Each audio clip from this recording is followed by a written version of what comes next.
اس کی عادت تھی کہ دن کو 12 بجے تک سوتی رہتی اور رات کو ساری رات موبائل استعمال کرتی رہتی تھی۔ دن کو سارا دن ہی میرا شوہر کام پر چلا جاتا اور رات کو تنزیلہ ہمارے کمرے میں آ کر سو جاتی۔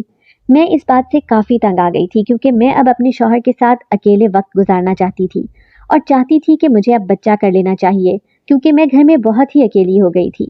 میں اس بارے میں اپنے شوہر سے بات کرنا چاہتی تھی پر تنزیلہ مجھے اکیلے میں شوہر سے بات کرنے کا موقع ہی نہیں دیتی تھی۔ جیسے ہی اس کا بھائی گھر آ جاتا تو وہ فوراً ہی آ کر اپنے بھائی کے ساتھ بیٹھ جاتی، کھانا بھی اسی کے ساتھ کھاتی اور سوتی بھی ہمارے کمرے میں ہمارے ساتھ تھی۔ میں نے ایک دو بار موقع پا کر شوہر سے اس بارے میں بات کی تھی کہ آپ تنزیلہ پر تھوڑی نظر رکھیں، تنزیلہ سارا دن موبائل پر کسی سے بات کرتی رہتی ہے، پر میرے شوہر کو مجھ پر یقین نہیں تھا۔ وہ اپنی بہن پر اندھا یقین کرتے تھے، اسی لیے انہوں نے مجھے باتیں سنا کر چپ کروا دیا کہ میری بہن پر مجھے یقین ہے، تم خواہ میری بہن پر الزام مت لگاؤ، وہ ایسی لڑکی نہیں ہے۔ میں نے اپنے شوہر سے کہا تھا کہ آپ پچھتاؤ گے اور پچھتانے کے بعد پھر مجھے مت کہنا کہ میں گھر میں موجود ہونے کے بعد بھی آپ کو کچھ نہیں بتاتی تھی، کیونکہ میں نے ایک دو بار اپنی نند کو بھائی کی غیر موجودگی میں گھر سے کسی کے ساتھ باہر جاتے ہوئے بھی دیکھا تھا۔ اسی لیے میں نے اپنے شوہر کو بتا دیا۔ مجھے یقین تھا کہ میرا شوہر میری بات پر یقین نہیں کرے گا، پر پھر بھی میں نے بتانا ضروری سمجھا کیونکہ مجھے بہت زیادہ ڈر لگ رہا تھا کہ تنزیلہ کوئی ایسا غلط قدم نہ اٹھائے جس کی وجہ سے میرے شوہر کو بدنامی اٹھانی پڑے، کیونکہ مجھے اپنے شوہر کی عزت بہت عزیز تھی۔ یہ سب کچھ کہنے کے بعد میرے شوہر نے مجھے کہا کہ میری بہن کی فکر کرنے کی تمہیں ضرورت نہیں ہے، میں اس کا بھائی اس کی فکر کرنے کے لیے زندہ ہوں۔ اپنے شوہر کا اس کی بہن پر اتنا یقین دیکھ کر میں حیران ہوتی کہ اس کا بھائی اس سے کتنی محبت کرتا ہے اور وہ کس طرح سے اپنے بھائی کی آنکھوں میں دھول جھونک رہی تھی اور اس کو دھوکہ دے رہی تھی۔ میں اپنی نند کو کوئی بھی غلط قدم اٹھانے سے روکنا چاہتی تھی، پر اس کو روکنے کا مجھے کوئی بھی حق حاصل نہیں تھا کیونکہ نہ تنزیلہ نے اور نہ ہی تنزیلہ کے بھائی نے مجھے کچھ بھی بولنے کا حق دیا تھا۔ میرے شوہر نے اپنے لاڈ اور پیار کی وجہ سے تنزیلہ کو بہت ہی سر پر چڑھا رکھا تھا، جس کی وجہ سے تنزیلہ بہت بگڑتی جا رہی تھی۔ اتنی پریشانی اٹھانے کے بعد ایک دن میری طبیعت بہت ہی زیادہ خراب ہو گئی تو ہسپتال جانے کے لیے شوہر کو بولا۔ مجھے پتا تھا کہ ان کے پاس ٹائم نہیں ہوتا، اسی لیے انہوں نے تنزیلہ کو بولا کہ تنزیلہ اپنی بھابھی کے ساتھ ڈاکٹر کے چلی جانا، تو اس نے بھی بھائی کو انکار نہیں کیا۔ اگر اس کے بھائی کی جگہ میں اس کو بولتی کہ تنزیلہ میرے ساتھ ڈاکٹر کے چلو تو وہ ضرور مجھے منع کر دیتی۔ تنزیلہ جب میرے ساتھ ڈاکٹر کے گئی تو وہ ڈاکٹر کے کمرے سے باہر بیٹھی میرا انتظار کرنے لگی اور میں ڈاکٹر کے پاس ان کے روم میں چلی گئی۔ یہ دیکھ کر مجھے کافی خوشی ہوئی کہ وہ ڈاکٹر میرے بچپن کی دوست تھی جس کا نام فردوس تھا۔ میری دوست مجھ سے میرا حال چال پوچھنے کے بعد میری زندگی کے بارے میں پوچھنے لگی کہ کیسی گزر رہی ہے۔ جب میں نے اس کو بتایا کہ ساس کے گزر جانے کے بعد نند نے جینا حرام کر دیا ہے تو وہ بھی بیچاری اداس ہونے لگی، کیونکہ اس کے ساتھ بھی ایسے ہی کچھ مسائل تھے کہ اس کی نند کی اس کے ساتھ نہیں بنتی تھی۔ میری رپورٹس کروانے کے بعد میری دوست نے مجھے مبارکباد دی کیونکہ میں ماں بننے والی تھی۔ مجھے کافی خوشی ہونے لگی تو میری دوست نے مجھے کہا کہ اب تمہیں اپنا بہت ہی خیال رکھنا ہے، ٹینشن نہیں لینی۔ میں نے اس کو کہا کہ ٹینشن تو میرے ساتھ ہی ہے، کیونکہ نند کے ہوتے ہوئے مجھے ٹینشن نہ ہو ایسا ہو ہی نہیں سکتا۔ تو میری دوست نے مجھے پازیٹیو پریگننسی رپورٹ بنا کر دی جس پر میری نند کا نام لکھ دیا اور کہا کہ جا کر اپنے شوہر کو دکھاؤ اور اس کو بولو کہ تمہاری بہن ماں بننے والی ہے، پھر دیکھنا تمہارا شوہر کیسے اپنی بہن کو جلدی سے رخصت کر دیتا ہے اور تمہاری زندگی جہنم سے جنت بن جاتی ہے، ساری عمر مجھے دعائیں دیتی رہو گی۔ مجھے یہ کام کرتے ہوئے کافی ڈر لگ رہا تھا کیونکہ میں نے کبھی بھی اس طرح کا کوئی کام نہیں کیا تھا جس کی وجہ سے مجھے جھوٹ بولنا پڑے۔ تو میری دوست نے مجھے کہا کہ اپنے حق کے لیے انسان کو لڑنا چاہیے، اگر ہمت نہیں کرو گی تو کبھی بھی شوہر کے ساتھ خوش زندگی نہیں گزار سکو گی۔ اس کے اس طرح ہمت دلانے کے بعد پھر میں نے بھی وہ رپورٹس پرس میں چھپا لی اور نند کے ساتھ واپس گھر چلی گئی۔ کافی دن گزر جانے کے بعد میں نے اپنی پریگننسی کی خبر اپنے شوہر کو نہیں سنائی تھی، کیونکہ پہلے میں وہ رپورٹس اپنے شوہر کو دکھانا چاہتی تھی جو جھوٹی رپورٹس اپنی نند کی میں لے کر آئی تھی۔ ایک دن جب میری نند یہ کہہ کر کام سے کچھ دیر کے لیے چلی گئی کہ میں اپنی دوست سے ملنے جا رہی ہوں تو میرے شوہر بھی اس دن اتفاق سے جلدی گھر آ گئے اور پوچھنے لگے کہ تنزیلہ کہاں ہے۔ میں نے ان سے کہا کہ تنزیلہ تو ہر روز ہی گھر سے باہر کسی نہ کسی سے ملنے کے لیے چلی جاتی ہے۔ یہ بات سننے کے بعد وہ تھوڑا پریشان ہونے لگے تو میں نے موقع پا کر اپنے شوہر کو وہ رپورٹ دکھائی جس میں نند کا نام لکھا ہوا تھا۔ میں نے اپنے شوہر کو کہا کہ میں آپ کو ہمیشہ کہتی تھی نا کہ آپ اپنی بہن پر نظر رکھیں، پر آپ کو مجھ پر یقین نہیں تھا، اپنی بہن پر ہی اندھا دھند یقین کر بیٹھے تھے آپ۔ اب دیکھ لیں، آپ کی بہن نے آپ کے سر میں خاک ڈال دی ہے، وہ ماں بننے والی ہے، پتہ نہیں کس کا بچہ اپنے پیٹ میں لیے پھر رہی ہے۔ میں نے اپنے شوہر سے کہا کہ جب میں ڈاکٹر کے گئی تو مجھے اپنی نند پر پہلے سے ہی شک تھا، اسی لیے میں نے اس کی بھی رپورٹس کروا لی۔ مجھے معلوم تھا کہ اگر یہ خبر میں پہلے آپ کو بتاتی تو آپ مجھ پر بالکل بھی یقین نہیں کرتے، اسی لیے میں ثبوت کے ساتھ ہی آپ سے اس بارے میں بات کرنا چاہتی تھی۔ یہ خبر سننے کے بعد میرے شوہر کے پیروں تلے سے زمین نکل گئی۔ وہ بہت ہی مایوس ہو کر دونوں ہاتھ سر پر رکھ کر بیٹھ گئے۔ کافی دیر گزر جانے کے بعد میرے شوہر نے مجھے کہا کہ میری بہن کے لیے کوئی رشتہ تلاش کرو، اب میں اسے ایک دن بھی اس گھر میں نہیں دیکھنا چاہتا۔ میں نے اس کو جتنا پیار دیا اس نے اس پیار کا غلط فائدہ اٹھایا ہے، اس نے میرا یقین توڑا ہے، میں اسے مزید اس گھر میں برداشت نہیں کر سکتا۔ میرا شوہر بہت ہی مایوس ہو کر مجھ سے کہنے لگا کہ سمینہ، یہ بات اپنے تک ہی رکھنا، کسی بھی تیسرے کو اس بارے میں معلوم نہیں ہونا چاہیے، میری عزت کا سوال ہے، میری بہت ہی بدنامی ہو جائے گی۔ میں نے اپنے شوہر کو یقین دلایا کہ آپ بے فکر ہو جائیں، میں آپ کی عزت کی فکر کرتی تھی، اسی لیے تو آپ کو پہلے بھی اس بات سے آگاہ کر دیا تھا، پر آپ کو مجھ پر یقین نہیں تھا، جبکہ مجھے آپ کی عزت کی بہت زیادہ فکر ہے۔ میرے شوہر کے کہنے کے بعد میں نے ایک دو رشتے والی ماسیوں سے بات کی تھی، پر کہیں پر بھی مجھے کوئی رشتہ نہیں مل پایا، تو میرا شوہر ایک دن اچانک سے خود ہی اپنی بہن کے لیے رشتہ لے کر آیا۔ وہ لڑکا جو میرے شوہر نے پسند کیا تھا اپنی بہن کے لیے، وہ پہلے سے شادی شدہ تھا، اس کے اولاد نہیں تھی، اسی لیے اب وہ دوسری شادی کرنا چاہتا تھا۔ میرے شوہر نے جب مجھے یہ بات بتائی تو مجھے احساس ہو رہا تھا کہ میں شاید کچھ غلط کرنے جا رہی ہوں، میری وجہ سے شاید تنزیلہ کی زندگی خراب ہونے جا رہی ہے، پر تنزیلہ نے جو میرا سکون برباد کیا تھا وہ مجھ سے اب برداشت نہیں ہو پا رہا تھا۔ تنزیلہ نے کافی شور مچایا کہ مجھے اس آدمی سے شادی نہیں کرنی جو پہلے سے ہی شادی شدہ ہے، آپ لوگ ہوتے کون ہو میری زندگی کا فیصلہ کرنے والے، میں اپنی شادی اپنی مرضی سے کروں گی۔ پر اس کے بھائی نے اس کی ایک نہ سنی۔ اس نے جب بھائی کے ساتھ اونچی آواز میں بات کی تو میرے شوہر کو تب معلوم ہوا کہ سمینہ صحیح کہتی تھی، تنزیلہ بگڑتی جا رہی ہے، پر میں اس پر یقین نہیں کرتا تھا۔ میرے شوہر نے تنزیلہ کی مرضی کے بغیر رشتہ پکا کر کے فوراً ہی شادی کی تاریخ طے کر دی۔